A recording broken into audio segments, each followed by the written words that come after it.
Baik, kita lanjutkan. Ini tadi menarik ya Bang Rifai tentang pasar pramuka tadi ya. Ternyata di follow up gitu ya. Sudah ada laporannya ya tentang pasar pramuka.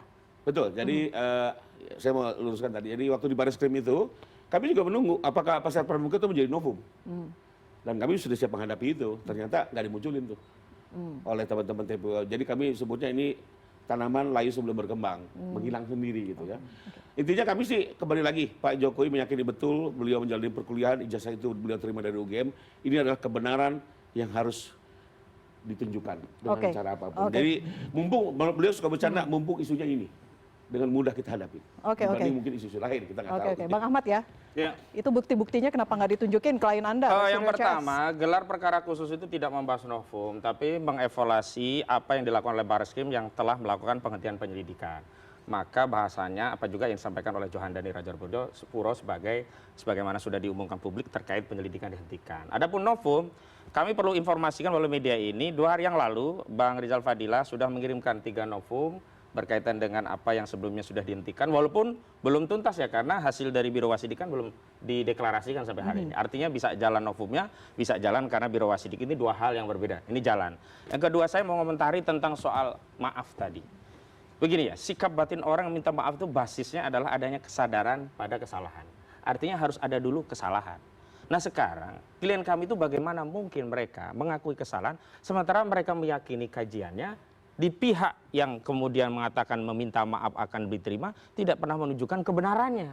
Itu satu soal. Soal yang kedua adalah bahwa dokumen itu sebenarnya dokumen publik. Jadi yang pertama itu saya tahu kronologisnya, Bambang Tri itu mengambil data-data yang kemudian dijadikan buku Jokowi Undercover 2 tentang lelaki berijazah palsu itu berdasarkan dari data KPU karena semua data-data calon presiden, wakil presiden itu ada di KPU, di-download lah dokumen itu, dianalisa lah dokumen itu dan dokumen itu yang kemudian jadi acuan analisa Rismon dan yang lainnya. Walau belakangan justru muncul yang disebut lebih otentik ya dari Dian Sandi yang mengupload ini yang paling asli, itu juga jadi tambahan kajian. Artinya begini. Oke, kalau mau seseorang memberikan permintaan maaf, tunjukkan kesalahannya. Itu satu. Yang kedua, ini kan persoalannya bukan hanya Rismon Roy Suryo akhirnya. Ini kan menjadi hak publik. Benar kata Bang Ray tadi.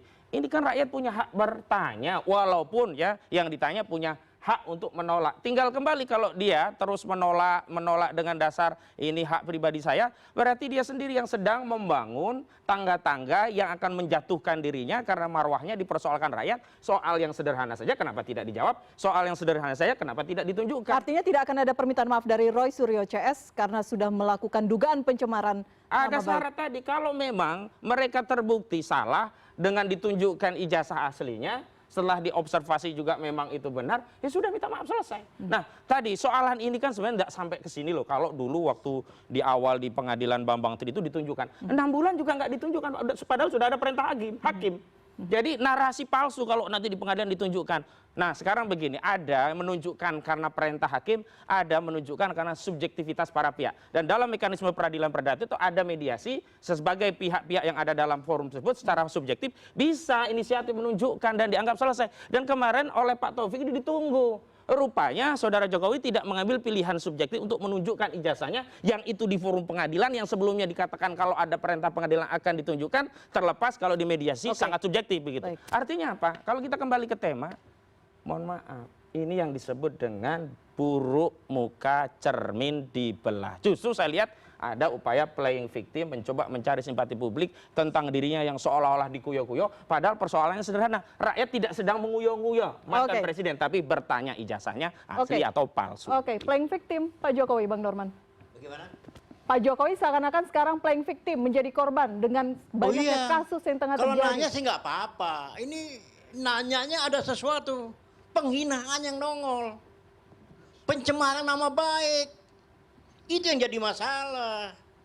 Ya, yang tersinggung itu bukan Pak Jokowi aja. Relawan pun juga tersinggung. Orang yang kita hormatin kok, presiden ini. Sudah bukan presiden lagi sekarang. Iya, bagaimanapun juga menghormatin dong. Warga negara biasa aja. Benar. Tapi Anda tidak boleh memperlakukan seperti itu. Biasa saja kalau Anda punya adat nggak di Ketimuran? Adab saya seperti ini. Nah ini. Ini Kan saya itu bilang, subjektivitas saya mengambil jodoh adab ini. seperti apa. Nggak jelas. Anda tidak perlu mengajari Mereka saya ini nggak beradab. jelas, ini virus ini. Anda pun virus dalam forum ini. Ini virus ini dia. Anda virus juga. Nggak selesai urusannya. Anda yang memperpanjang masalah ini. Makanya pengadilan itu harus cepat. Saya minta Pak Polisi dipercepat, jangan dilambat-lambatin. Saya minta polisi Rakyat dipercepat Baris Indonesia Krim. menunggu. Ya, kembalikan nama baik Pak Jokowi. Ini pencemaran nama baik. Ya, catat itu. Anda Saya virus. juga catatAnda juga. Virus, udah itu aja. Anda Oke. virus lebih parah. Oke, jadi Anda membantah Pak Jokowi tidak playing victim ya, seakan-akan menjadi korban dengan apa yang terjadi Ini ulah saat ini. mereka ini. Oke, Mas Agung. Ya, saya kira kalau misalkan konteksnya luas sebenarnya bukan hanya ijazah, pemakzulan, ada kemudian blok Medan dan seterusnya. Jadi saya melihat ini bukan perkara biasa, jadi perkara luar biasa yang diorkestrasi tentunya. Dan ya orkestrasi itu kalau tadi saya bilang temuannya yang percaya yang kemarin kena residu Pilpres dan ekses kepemimpinan Pak Jokowi, dan harus diakui bahwa isu ijazah ini dipercaya tidak lebih 19% masyarakat kita. Sisanya tidak percaya ijazah Pak Jokowi palsu, 66% di bulan Mei. Nah ini kan dinamis sebenarnya hasil survei ini. Saya kutip dari teman-teman indikator. Jadi saya ingin mengatakan bahwa kalau misalkan kita mau fair, mau jernih, mau objektif, kalau misalkan ingin segera selesai kita bahas topik yang lain yang lebih substantif, kontributif, duduk bersama bareng gitu, menyelesaikan ya sebagaimana adat kita dari hati ke hati supaya ada konsensus. Tapi kalau nggak bisa ya proses hukum harus jalan, harus jelas supaya apa? Publik melihat terang, dan ini pendidikan positif yang bagus bagi publik. Karena kalau misalkan ini kan kalau tadi Bang Freddy mengatakan ini ada dua hal, ada urusan politis, ada urusan hukum gitu ya. Persis. Mana kemudian yang duluan harus? ya saya kira lebih cepat sebenarnya kalau misalkan dalam kondisi sekarang, tadi kan kita lihat virus antivirus seperti itu. Ini kan nggak sehat sebenarnya bagi publik melihat kita seperti itu.